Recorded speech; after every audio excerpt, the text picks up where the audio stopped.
자, 오늘 강의 시작하겠습니다. 일단 반갑습니다. 오늘 보게 될 내용은 사실 지난 시간과 더불어서 우리가 항상 강조하고 있는 내용의 연장선이다 이렇게 생각을 하시면 될 것 같아요. 자, 뭘로 오늘 출발하냐면 제가 임의로 그냥 글을 하나 써봤어요. 제가 쓴 글이에요.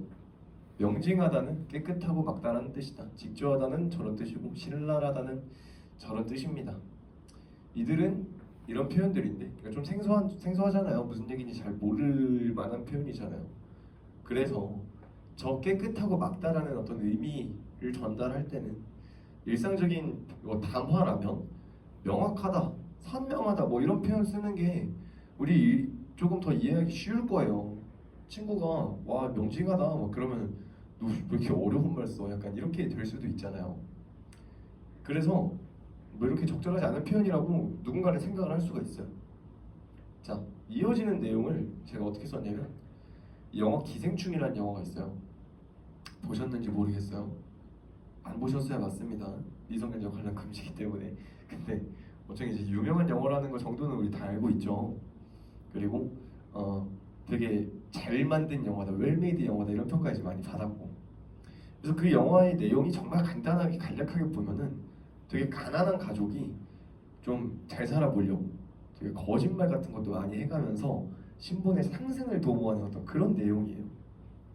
근데 신분의 상승이라는 이 내용적인 측면이 영화 내에서 이들이 계속 어떤 뭐 계단 같은 것들로 올라가는 장면, 언덕길을 올라가는 장면, 그리고 위기일 때는 막 언덕길을 내려가는 장면, 막 이런 걸로 좀 시각화가 되거든요. 그래서 이런 부분도 영화를 잘 만들었다 이렇게 평가하게 만드는 또 요소이기도 해요. 앞에 좀 길었죠? 자, 지금 이 부분이랑 그러니까 앞에 이 윗부분이랑 밑에 있는 내용이랑 연결이 됩니까? 잘 연결이 안 되죠, 여러분들이 직관적으로 생각했을 때. 근데 제가 이 얘기를 왜 했냐면은 이 멘트를 혹시 여러분들이 보신 적이 있는지 모르겠어요. 상승과 하강으로 명징하게 직조해낸 신랄하면서 치열한 계급 우화. 이게 저 기생충이라는 영화에 대해서 이 빨간 안경 많이 쓰고 다니는 아저씨로 유명한 이동진이라는 영화 평론가가 내린 어떤 평가예요. 한 줄평입니다. 한 줄평. 그래서 이게 되게 이슈가 많이 됐었어요. 명징하다는 뭐고, 직조하다, 신랄하다, 치열한 왜 이렇게 어려운 말 쓰냐. 그래서 이동진 평론가가 이에 대해서 어떤 항명을 하거든요. 그러니까 변명 정도를 하거든요. 왜 이렇게 어려운 표현을 썼는지. 뭐 정리하자면 조금 이 표현을 써야 진짜 내가 말하고자 하는 바가 분명하게 드러난다. 이게 이제 요예요. 자, 얘를 보고, 그러니까 얘를 위해서 우리 앞에 있는 저 내용이 있었다고, 앞에 내용이 있었다고 생각을 해봅시다. 이 내용이 얘를 위해서 있던 거야. 그러면 명징하다, 직조하다, 신랄하다 이런 어려운 단어의 의미 왜 풀어서 써줬는지 보이는 거죠. 그리고 명확하다나 선명하다 이런 표현을 쓰면 더 좋지만 저 사람이 일상적인 담화에서 한 얘기가 아니잖아. 한 줄평이잖아. 그치?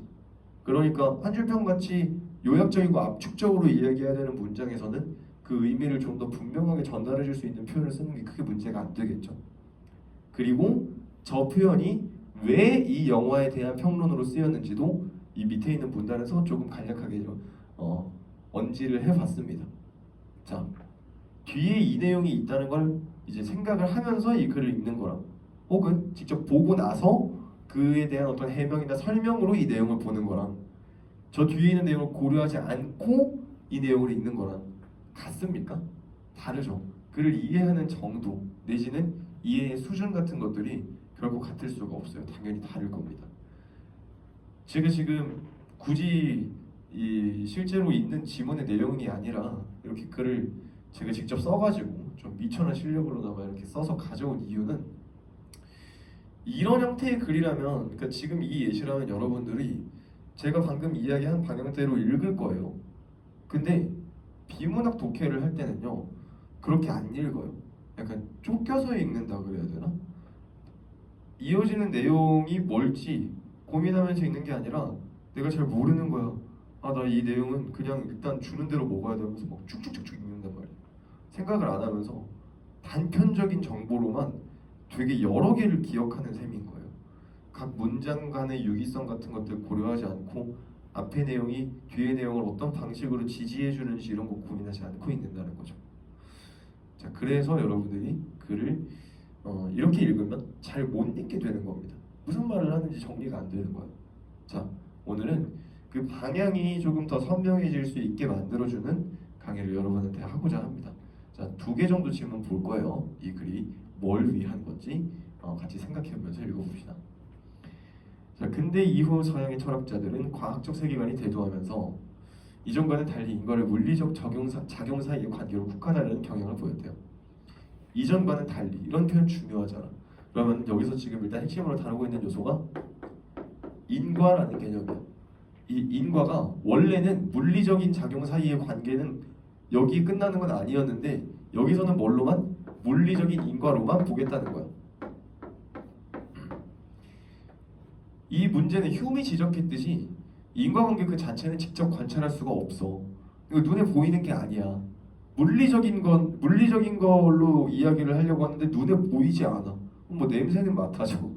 소리는 들려요. 그렇지 않죠. 그러니까 물리적인 속성을 갖추지 못하고 있는 것처럼 보인다는 거지.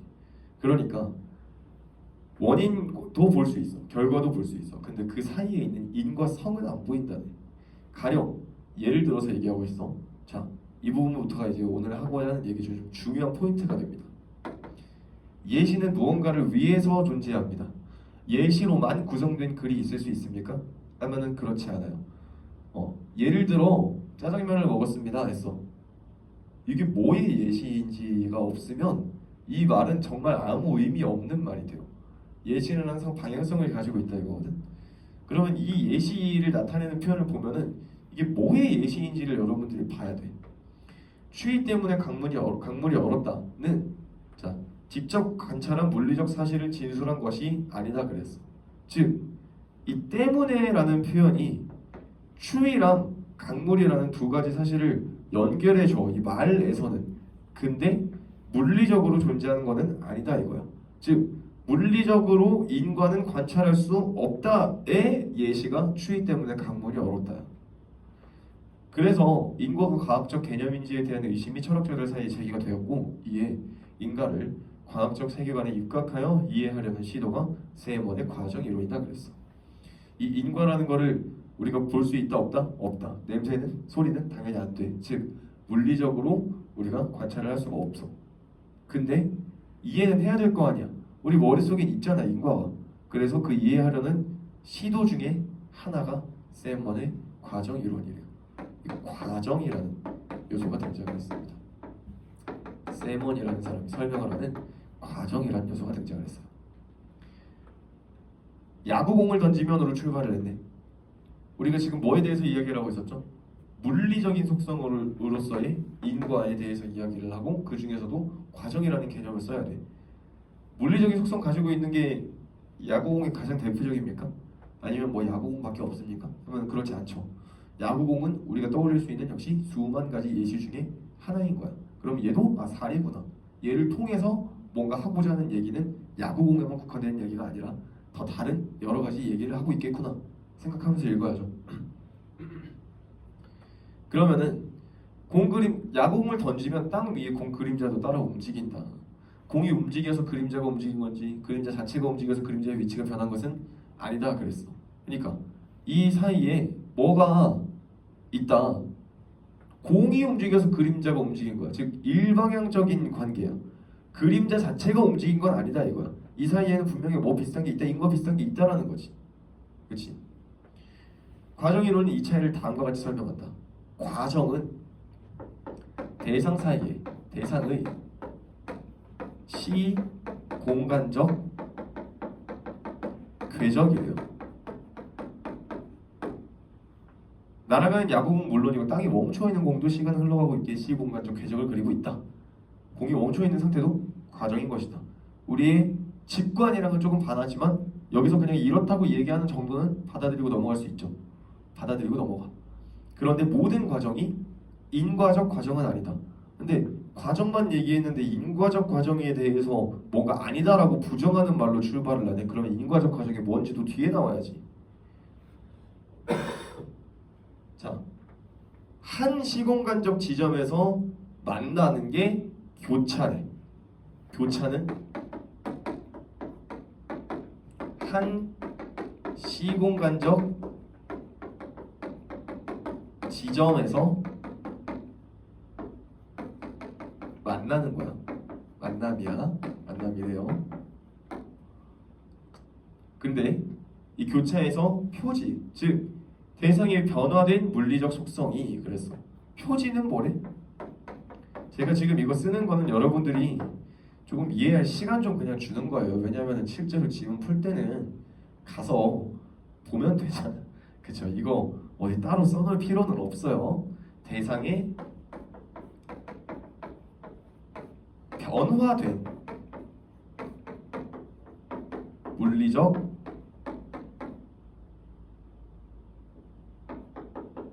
속성.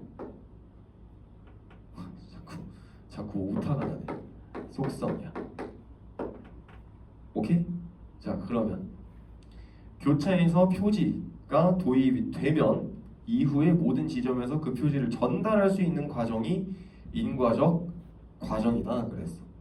야구공을 가지고 이야기하는 게 지금 뭐인 거야? 인과적 과정이 뭔지 설명하는 거야. 저 마지막 문장을 개념들을 정의하고 있는 표현으로 대치해서 이해를 하시면은 덜 나위가 없겠습니다. 근데 일단 이 정도의 구체적인 이해를 지금 하고 넘어갈 거냐 하면은 그렇지는 않으니까 넘어가 볼게. 그냥 넘어가 볼게. 그러면은 뒤에 바로 또 뭐가 나오냐면 가령이 또 나왔어. 우리 야구공도 예시였는데 바나나도 예시잖아.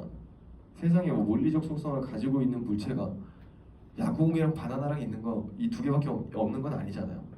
그러면은 얘도 똑같이 무언가의 예시인데 똑같이 인과적 과정이 뭔지를 설명을 바나나를 통해서 한 번 더 하겠어? 개념 충분히 제시됐잖아. 그렇지? 그러면은 저 가령이라는 말로 들고 있는 예시는 인과적 과정의 예시가 아니라 무언가 다른 것의 예시가 돼야 될 거 아니야. 뭐의 예시인지를 알기 위해서 우리가 그래 마지막이나 넘어가는 문단 부분으로 즉 다음 문단으로 가서 보니까 다음 문단에서는 이 과정 이론이 물리적 세계 바깥의 측면을 해명하기 어렵다는 한계를 지는데요. 근데 바나나는 물리적 세계 안에 있는 요소잖아. 그러면은 바나나를 통해서 이 한계를 보여줄 거야? 하면 그러지는 않을 거고. 이 문단의 마지막에 어떻게 끝나는지 보니까 다른 과정과의 교차로 도입된 표지를 전달할 수 없다 그랬어. 다른 과정과의 교차로 도입된 표지를 전달할 수 없다. 이게 무슨 얘기였어? 표지의 전달이 곧 뭐였냐면은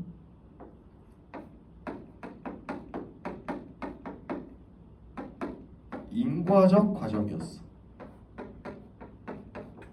그러면 과정 3은 인과적 과정이 아닌 거지. 그치? 표지를 전달할 수 없다니까. 자, 이 문단에서 여러분한테 말하고 있는 게 뭐인 거야? 인과적 과정이 아닌 어떤 과정이 구체적으로 뭔지를 예시를 통해서 보여준 거예요. 그쵸? 그러면 이 긴 글에서, 이 긴 문단에서 여러분들한테 가장 핵심적으로 전달하고자 하는 그 과정이 뭐라는 거야? 과정 1 있고 2 있고 3 있고 4 있어요. 1이야 2야 3이야 4야. 3이잖아. 그쵸? 과정 3이 중요한 거야. 그러면 왜 과정 3이 인과적 과정이 아닌지, 즉 과정 3한테 부여되는 특징이 이 글 안에서 구체적으로 또 어떤 요소가 있는지를 살펴보셔도 좋을 겁니다. 그렇죠?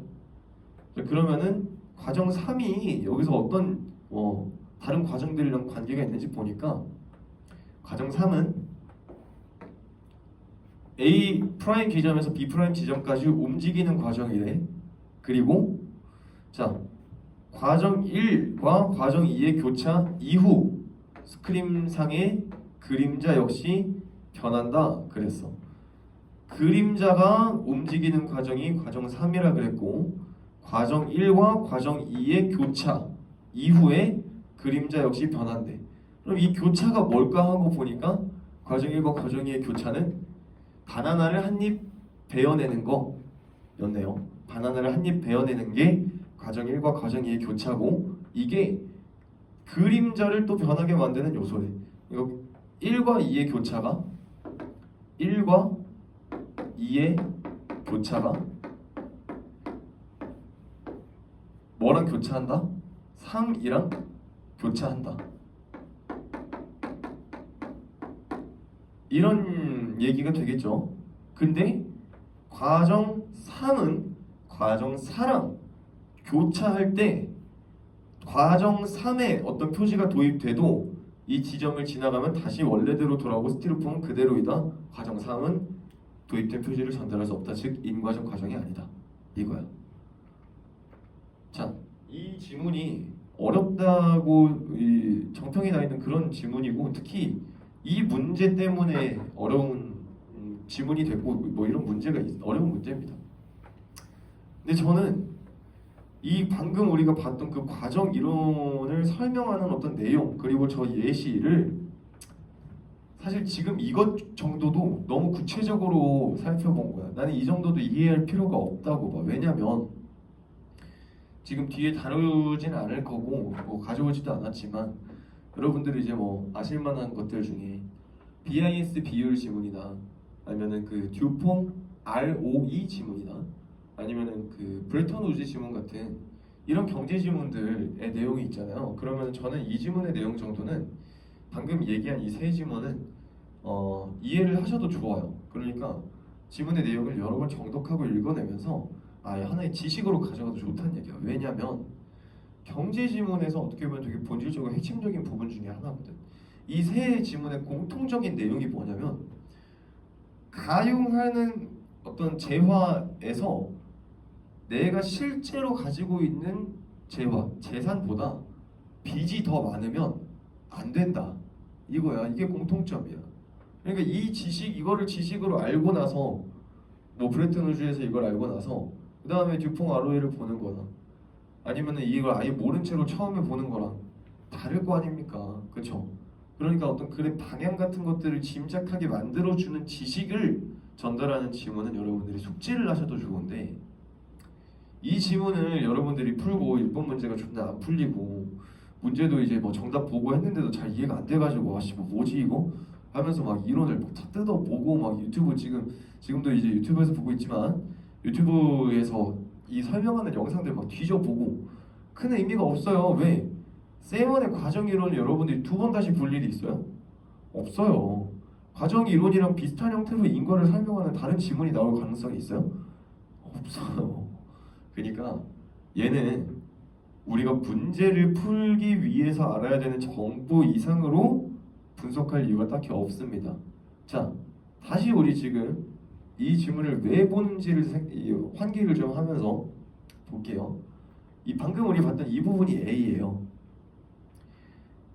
인과적 과정이 뭔지를 예시를 가지고 설명을 했는데 뒤에 또 바로 어떤 예시가 나오니까 이 예시는 뭘 위한 거지 하고 봤더니 인과적 과정이 아닌 과정을 우리한테 알려주기 위해서 얘기를 했어. 그리고 그 과정은 4개의 과정 중에 과정 3이었고 그치? 인과적 과정이 아니다라는 표현으로 지금 얘가 이제 대치가 되는 거야. 그대로 대체되는 거야. 교차로 될 때 표시를 전달할 수 없다라는 거. 선택지로 가서 봐. 그러면 과정 3에 대해서 다루고 있는 거를 먼저 봐야겠지. 얘네는 빠져. 과정 3은 인과적 과정이 아니다. 맞죠? 자, 과정 3과 교차로 표지를 도입을 해도 전달이 안 된다. 과정 3은 전달 못한다. 즉, 인과적 과정이 아니다. 이것이. 얘도 맞아. 그럼 3번에 대해서 얘기하고 있는 마지막 하나가 뭐야? 얘야. 자, 과정 3과 교차해서 나온 표지가 있대. 근데 그게 뭐야? 자, 바나나의 일부를 베어냄으로써 변화된 바나나의 그림자 모양이야. 근데 우리가 지금 지문 안에서 과정 3이랑 교차한 거 딱 2개 봤습니다. 뭐 봤죠? 1, 2의 교차와 과정 3이 하나가 교차를 했고요. 그리고 3이랑 4가 한 번 교차를 했어요.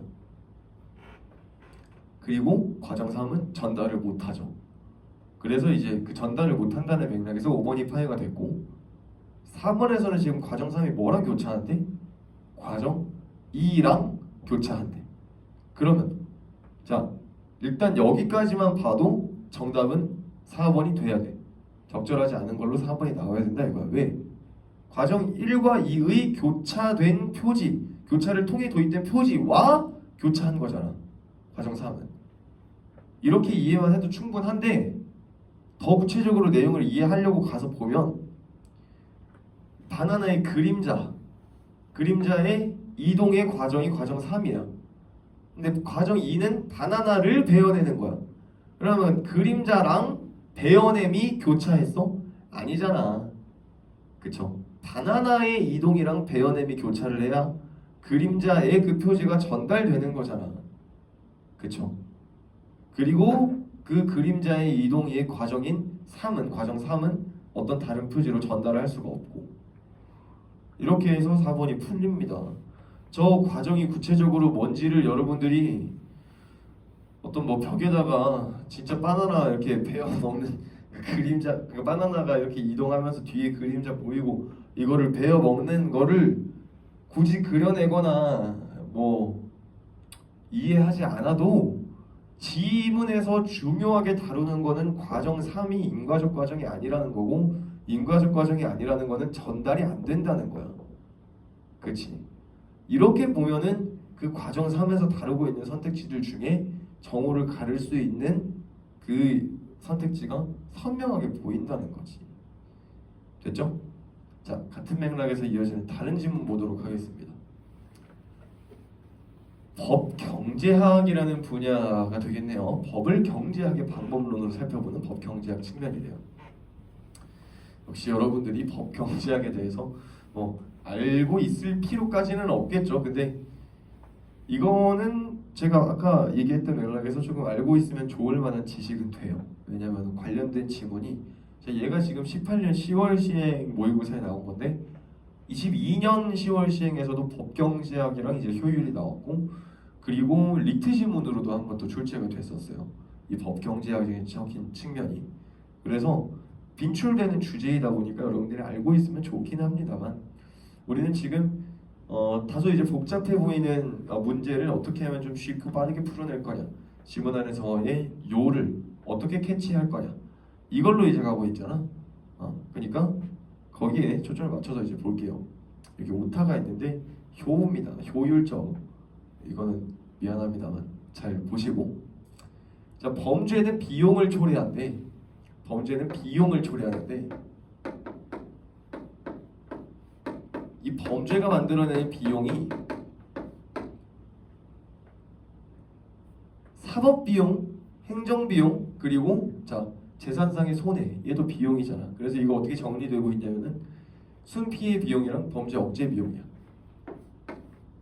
순피해 비용, 그리고 범죄 억제 비용, 이렇게 두 개로 나뉜대. 그래서 제가 이제 지원의 내용을 설명할 때는 편의상 A와 B로도 많이 부를 겁니다. 이 둘을 합한 게 사회적 총 비용이에요.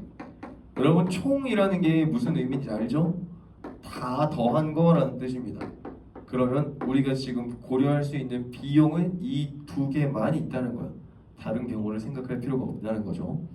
근데 이 사회적 총 비용이 최소화 됨으로써 범죄 억제 비용의 최적화를 이룰 수 있대. 비슷한 모양을 가지고 있는 두 개의 표현이 나왔죠. 최소화와 최적화. 그러면 가장 작다라는 개념이 어디에 해당해야 된다? 사회적 총비용에 해당해야 돼. 그러면 뭐가 제일 좋은 상태라는 거야?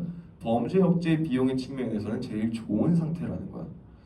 사실 이 내용까지만 봤을 때도 여러분들이 머릿속에 떠오르는 뭔가 있다면 너무 좋겠어요. 그게 이제 뭐 비문학 지문들을 많이 다뤄봤기 때문에 알 수 있는 걸 수도 있고, 혹은 뭐 경제적인 지식이 어느 정도 갖춰져 있어서 가능한 걸 수도 있는데, 일단은 그렇지 않은 친구들이 더 많다는 전제하에 뒤에 있는 내용을 한번 보면 자, 범죄 행위의 빈도와 강도를 나타내는 범죄 수준과 비용의 관계를 바탕으로 범죄 억제 비용의 최적화 수준을 살펴볼 수 있다.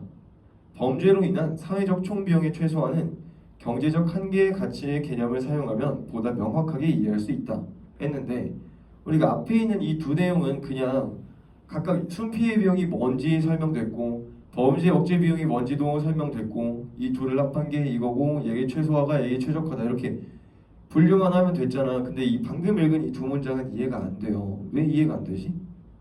여러분들이 이걸 몰라서 그래요. 경제적 한계 가치의 개념을 사용하면 명확하게 이해할 수 있대. 이러면 바로 조세호죠. 모르는데 어떻게 써요? 모르면 못 쓰잖아. 그리고 범죄 수준과 비용의 관계를 바탕으로 최적화 수준을 또 살펴볼 수가 있대요. 범죄 수준과 비용의 관계 아는 사람 당연히 없지. 여러분들이 무슨 뭐 지금 경찰대 이미 다 갔는데 재수하는 것도 아니고 모르면은 뒤에 후술되는 내용도 알 수가 없잖아요.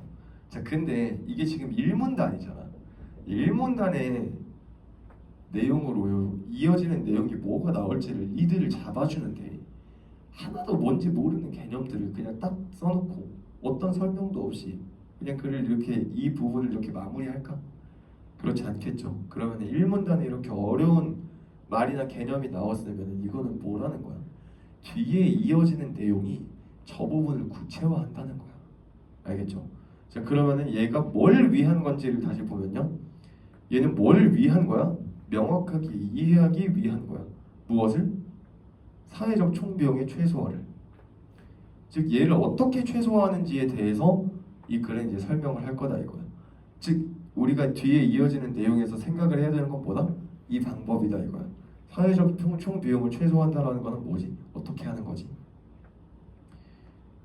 범죄 억제 수준을 한 단위 더 늘리기 위해 추가되는 사회적 비용이 추가로 얻는 사회적 이익과 같아질 때까지 범죄 억제 수준을 계속 높여 나가야 효율적이다 그랬어. 자, 추가되는 비용이죠. 그냥 비용. 뭐와 이익과 같아질 때까지 어떻게 해야 된대? 억제 수준을 올려야 된대. 억제 수준을 올리면 당연히 이제 비용이 들겠죠. 수준이 높아지면 비용이 들 거 아니야. 근데 이 수준을 넘어가.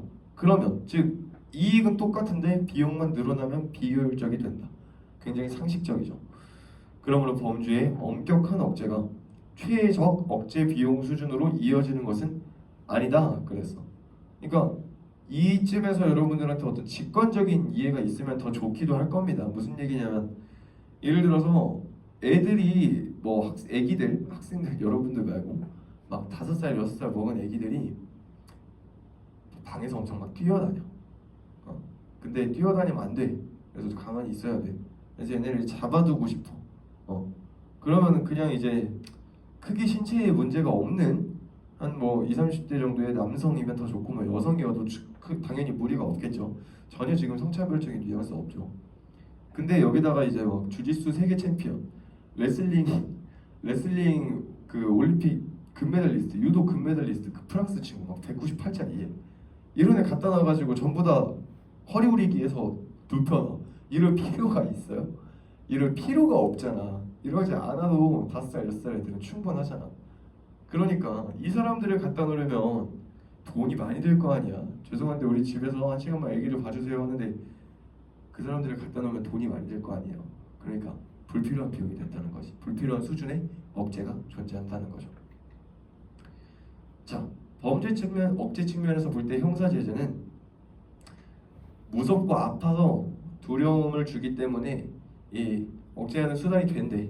그래서 형사제재는 이익보다 손해가 더 크다는 의미에서 그 행위가 사회적으로 바람직하지 않을 때 이루어진다 그랬어. 자, 바람직하지 않다라는 거는 뭐다? 이익보다 손해가 클 때야. 그럼 반대로 바람직하다는 거는 이익이 더 클 때겠지. 하지만 어떤 행위로부터 행위자가 얻는 이익과 사회가 입는 손해에 관하여 정확한 정보를 얻는 것은 현실적으로 어려워. 이 때문에 형사제재는 사법당국이 가진 정보가 불완전하다는 것을 고려해서 설계될 필요가 있대. 불완전성을 고려를 해야 되는데 형사제재의 다양한 기능 중 범죄 억제 기능이 한정해서 최적의 형사제재 수준을 살펴보자. 범죄 억제 기능, 즉 이 부분, 우리가 지금 보고 있는 부분만 생각하자 이거야. 다른 거 생각하지 말래요. 자, 여기서부터 이제 숫자가 나온다. 머리가 아파져. 숫자가 나오면. 근데 언제나 그렇듯이 숫자를 구체적으로 계산할 필요가 없고, 구체적인 계산이라 하면은 가장 이제 필요한 형태는 사칙 연산을 벗어나는 경우가 잘 없죠. 제일 어려운 게 이제 제곱 정도 나왔었거든요. 자, 그래서 겁먹지 말고 봐요. 10의 손해를 끼치는 행위 하면 이익이 자 50. 행위자가 지금 A이면 50, B는 4, C는 7인 이익을 각각 기대할 수 있대. 그러면은 이제 뭐랑 뭐가 쪼개져야 돼?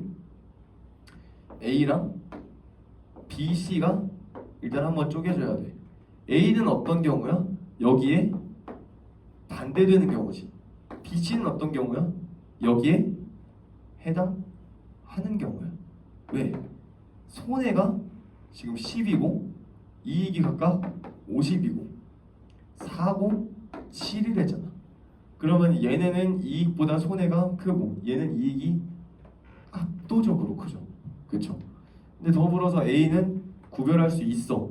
A는 A를 했다라는 걸 알 수가 있어. 근데 B, C는 B를 한 건지 C를 한 건지 알 수가 없대. 그러면 이 어떤 행위를 통해 얻는 이익이 정당방위처럼 정당한 사유가 있을 때는 50이 됨을 알지만 그랬어. 그러니까 이제 이어지는 내용은 A랑 B, C를 구분을 해서 차이를 얘기해주고 있는데 이게 지금 예시잖아요. 그쵸? 얘도 예시잖아. 그러면 이 예시가 도대체 뭘 말하고자 하는 건지를 일단 봐야 돼. 그치? 그러면 일단 이게 결론인가 하면 결론은 아니야. 그냥 뭐 단 그랬어. 그럼 단 이후가 결론이야? 아니지. 단은 조건이잖아. 그러면 결론을 찾아서 계속 흘러서 갑시다.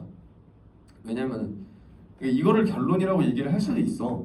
즉 이익이 정당한 사유가 있을 때는 50이다. 50이 되면 알지만 그런 사유가 없으면은 4가 될지 7이 될지 알 수 없다. 근데 이게 직관적으로 여러분한테 별로 와닿지도 않고 문장의 길이도 길어가지고 가독성도 좀 떨어지잖아요. 그러니까 넘어가 보자는 거야. 말하고자 하는 바는 뭐야? 이 경우래. 영어로 하면 뭐 this kind of case가 되겠지. 그치? 그러면 지금 이 A가 누구고 B가 C가 누구고 이거 알아요? 모르죠? 그러면 A, B, C는 그냥 대표하는 애들인 거잖아. 이런 비슷한 경우, 즉 이익이 상대적으로 큰 경우, 뭐 상대적으로 손해가 더 큰 경우, 모든 경우에 사회적으로 A는 바람직하네. A가 가지고 있는 특성이 뭐였어? 이익이 손해보다 큰 거였어. 근데 B인지 C인지 모르면 동일한 제재를 가할 수밖에 없다. B와 C에 대해서는 제재가 동일하다. 이게 지금 이제 핵심적인 포인트가 되는 거지. 이게 말하고자 하는 바인 거야. 자, 이게 결론이다 이렇게 생각을 하시고 그냥 이제 뭐 끝내도 되는데 이 문단도 이제 추가로 이어지는 내용이 있는 거잖아. 그 내용이 이제 뭔지를 요약적으로 살펴보자 하고 보면은 마지막 부분으로 가서 봐야겠지. 왜? 결국 얘도 표제어잖아. 제재가 이루어진다면 비용 측면에서 최적 기대 제재는 최대 기대 제재인 5가 아니라 비불이의 행위를 억제할 수 있는 최저 기대 제재인 4라고 할 수 있다. 다만 어떤 상황에서는 0의 제재가 최적 기대 제재가 될 수도 있다 그랬어.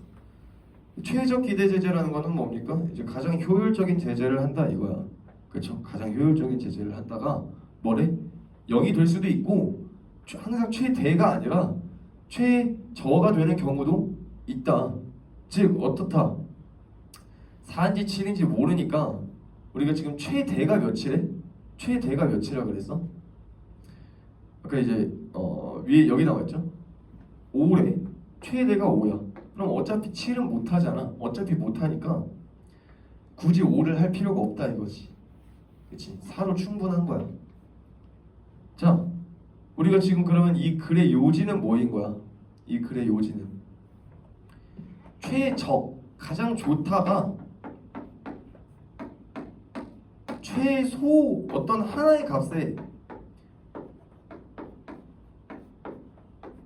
값에 A거나 B의 최소가 이것도 아니고 어떤 제재, 억제의 최대도 아니다 이거야. 최적이라는 거를 고려할 때는 어떤 하나의 값의 최소나 최대가 아니라 복합적인 요소를 고려해야 된다. 이게 이 글의 요우잖아. 그러면은 1번 볼게요. 처벌을 다 해야 최적이다 이래. 처벌을 다 해야 최적이래. 아니잖아. 끝이야. 이게 제일 핵심적인 거기도 하지. 이 글의 요지지. 가에 대한 이해를 적절하지 않은 것 그랬어. 가가 이제 뭐였냐면은 이 얘야. 여기야. 자, 가에 대한 이해를 적절하지 않은 거 물었어. 우리가 지금 여기서 뽑아내야 되는 사실이 뭐였지? A는 억제 안 해. 왜? 이익이 더 크니까. B, C는 억제 하는 게 맞아. 왜? 손해가 더 크니까. 그치? 근데 억제 자체는 하는데, 제재 자체는 하는데 최대로 갈 수 있는 게 5야. 근데 7이랑 지금 7이랑 4는 구분이 안 돼. 어차피 7은 할 수도 없어. 그러면 4만큼만 하는 게 맞다. 였지. 이 사실과 반대되는 거를 찾아야 되는 거야. A 제재 안 한대. 맞죠? B는 억제해. 뭘로? 최대로. 최대는 5고 B는 4야. 가능하지. C를 억제하는 거는 어렵다 그랬어. 5 가지고는 7은 어렵다. 맞지? 자, 4인 거 알고 7인 거 알면 4보다 더 할 이유가 있다 이거야. 자, 최대가 5지. 할 이유 있어 없어? 없지. 최대 기대 제재를 통해 억제를 하려고 할 경우 즉 5면 최적 4보다 더 많이 된다. 맞죠? 그냥 가를 하나의 요약적인 사실로 여러분들이 정리하고 그 내용과 지문 내의 사실을 문제 안에 선택지랑 대조하는 거랑 각각 하나의 문장으로 보고 이 문장 성분을 대응하는 거랑 일단은 뭘 우선시해야 되냐 하면은 앞에 전제를 더 우선시해야 돼요. 그래야 소요되는 시간이 더 짧습니다. 자, 이게 이제 볼 마지막 문제야. 조금 어려운 문제인 것 같아요. 오답률이 비교적 높은 편이야. 지금 이 부분은 일단 지울게. 그리고 뭐 써놨으면은 여러분들이 보고 했으면 더 좋지만 지금 보고 있으면은 멈추고 잠깐 생각을 해봐도 좋을 것 같아요. 일단 그래프는 이거야. 지금 사이즈가 안 맞아가지고 이렇게 따로 가져왔어요. 그래프를 보니까 총 비용이 제일 작은 지점이 여기야. Z2네. 범죄 수준이라는 측면에서는 Z2야. 범죄 수준으로서는 얘가 총 비용이 제일 작은 지점이야. 그치? 이게 지금 여러분들이 지문을 읽고 나서 해야 하는 사고입니다. 사실 지금 집중해서 들었으면 되게 당연한 얘기죠. 지금 내내 한 얘기가 뭐야? 사회적 총 비용이 제일 작은 게 범죄 억제 수준 비용, 이 범죄 수준을 낮추는 거, 범죄를 억제하는 비용 측면에서는 최적이라 그랬잖아. 그쵸? 그러니까 이제 그래프를 조금 더 해석을 한다면 범죄 억제 비용이 제일 낮은 게 최적이다? 아니다 이거야. 총 비용이 제일 낮은 게 범죄 억제 비용 측면에서도 최적이다 이런 얘기가 되는 거지. 여기가 제일 좋은 게 아니라 여기가 제일 좋은 거다 이거지. 자, 근데 여기에서도 나와 있어. 이 사회는 Z1을 여기를 제재 정책의 목표로서 고려하고 있대요. Z1이 목표래. 그러면 여러분들이 머릿속으로 지금 무슨 생각이 떠올라야 됩니까? 이상하다. 이 새끼들 바본가? 이 사회는 바본가? 아니, 사회적 총비용을 고려하면은 Z1이 아니라 Z2여야 최적인데? 여야지. 이 의문이 여러분 머릿속에 들어야 하고, 드는 게 지금 지문의 내용을 우리가 찾아가고 있는 올바른 방향으로 숙지했으면 당연한 거죠. 그치? 근데 지금 너무 강조하는 데는 다 이유가 있는 거야. 이게 핵심이고, 이 말을 찾으면 그게 답인 거야. 선택지를 이제 보면서 1번을 보고 Z3이 지금 범죄 수준으로서의 Z3이 최적 범죄 억제 비용을 투입했을 때 되는지 아닌지를 고려하면 안 되고, 우리가 지금 뭘 찾아야 된다고? Z1이 아니라 왜 Z2로 갔지? 아니, Z2 미안합니다. Z2가 아니라 왜 Z1으로 갔지? 최적을 위해서는, 즉 사회적 총비용을 최소화해서 최적의 범죄 억제 비용을 도모하기 위해서는 Z1이 아니라 Z2로 가야 되는데 를 찾으라는 거야. 그러면은 자, Z1에서 Z2로 범죄 수준은 자체는 느는데 범죄 억제 비용이 최적화되는 거야. 범죄 억제 비용의 최적화는 그 뭐였어? 사회적 총비용의 최소화지. 이 지점이 어디다? Z1이 아니라 Z2다 이거야. 그러면 Z1이 아니라 Z2가 되는 지점이 Y축에서는 Y3가 아니라 Y2이기만 하면 돼. 가서 보면 되는 거죠. Z1은 어디였어? Y3였어. Z2는 Y2에서 났네. 범죄 억제 비용이라는 곡선에서는. 됐죠? 자, 이렇게 하면은 우리가 이제 같이 보는 지문이랑 문제는 끝입니다. 우리가 지금 중요하게 강조하고 있는 내용이 뭔지를 여러분들이 다시 한번 상기하고 숙지하셨으면 좋겠어요. 뭐다? 이게 그냥 지문 내용만 날려 읽어라 이게 아니고, 얘가 나한테 무슨 얘기를 하고자 하는 건지를 끊임없이 고민을 하면서 읽으라는 거야. 사실 오늘 본 지문들은 문제랑 관련성이 특히 이제 높은 것들을 좀 가져왔다 이렇게도 볼 수 있어요. 그리고 여러분들이 직관적으로 봤을 때 이렇지 않은데요? 이 지문 이거 아닌데? 이거는 되게 단편적인 서술로만 그 내용들이 각각의 문제랑 대응하고 어떤 유기적인 하나의 주제를 통해서 문제의 정오를 지금 선지에서 골라내는 게 좀 안 되는데요? 뭐 이렇게 얘기하는 걸 있을 수도 있거든요. 뭐 제 생각에는요, 없습니다. 그런 거 없어요. 적어도 수능 내지는 여러분들이 이제 공부할 때 많이 참고하시게 될, 그리고 하시고 있을 리트 수준에서는 없어요. 단언할 수 있습니다. 이거 교수님들이 되게 다 열과 성을 다해서 고민하시고 쓰시는 글이거든요. 그렇게 대충 쓰지 않아요. 그래서 만약에 그렇게 보인다, 고민이 부족한 거예요. 더 고민해 보세요. 그러니까 만약에 이제 궁금하다 그러면은 더 질문 남기시고 이렇게 하셔도 되겠고요. 오늘은 일단 여기까지 하도록 하겠습니다.